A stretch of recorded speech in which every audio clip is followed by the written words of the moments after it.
What is causing this rush to that? Like, how did this happen, and how did this happen so quickly? Well, this is partly tied up with this issue of the college. So here's one way into it.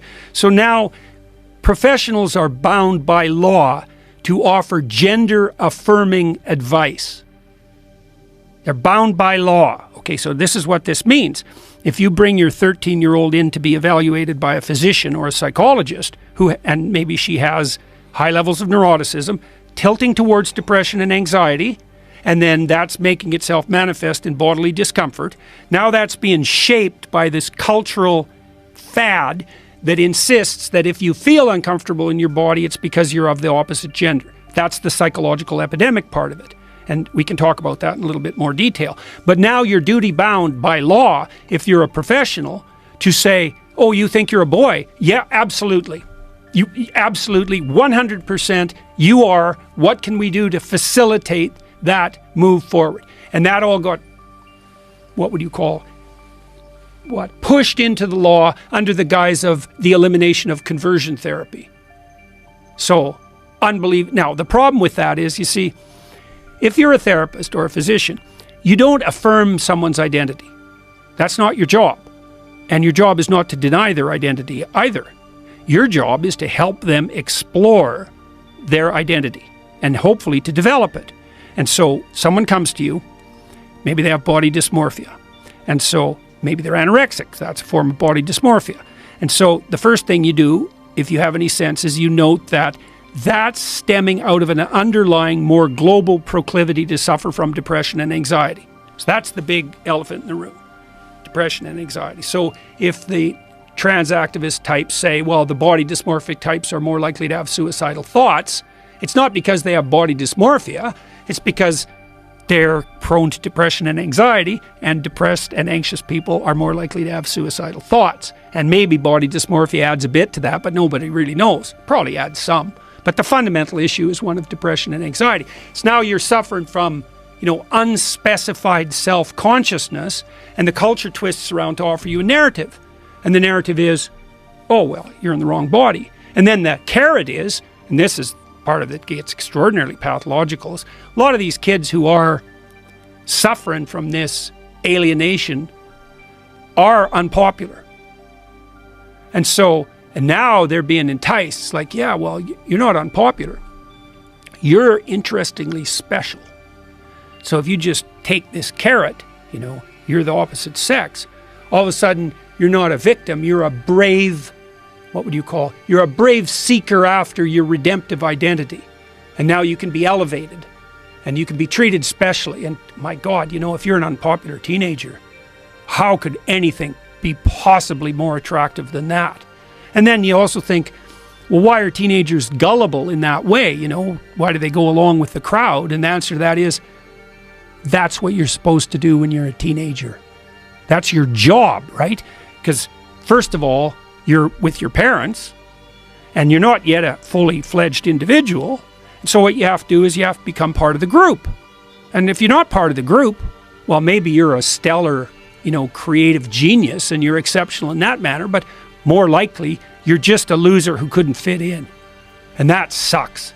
That's for sure. So your job when you're a teenager is to fit in, as every teenager knows, and maybe not just to fit in, but, to fit in a positive way that elevates the community. But we could just settle for fitting in. And so teenagers are wired to go along with the crowd. And then if the crowd is offering something pathological, that happens all the time. You get a psychological epidemic. And I knew that. I told you. I told the Senate this in 2017. And why did I know? Well, I knew the literature. We've tracked psychological epidemics going back 300 years. 300 years. Here's some of them. Multiple personality disorder. It cycles in society. Disappears, then there's one case, then it spreads like mad. Then there's multiple personality disorder everywhere. Teenage girls mostly. Then people get skeptical about it, and it dies. And maybe it disappears for a whole generation or two. Then a case pops up. Just does this. That's happened for 300 years. Cutting was a psychological epidemic. Bulimia was a psychological epidemic. Anorexia was a psychological epidemic. the satanic daycare ritual abuse accusations that came out in the 1980s. That was a psychological epidemic.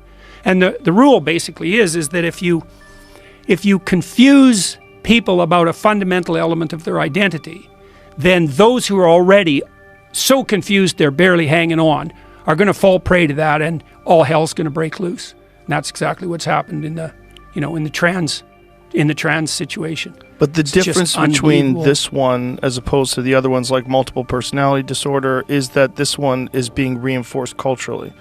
Like you are rewarded.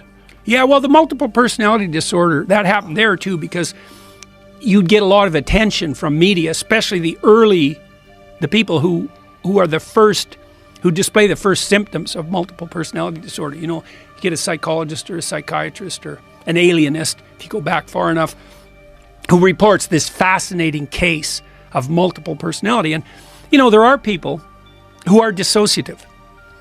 So they kind of have multiple personalities. They're united by memory. They're usually creative people, because creative people have multiple personalities. That's what makes them creative.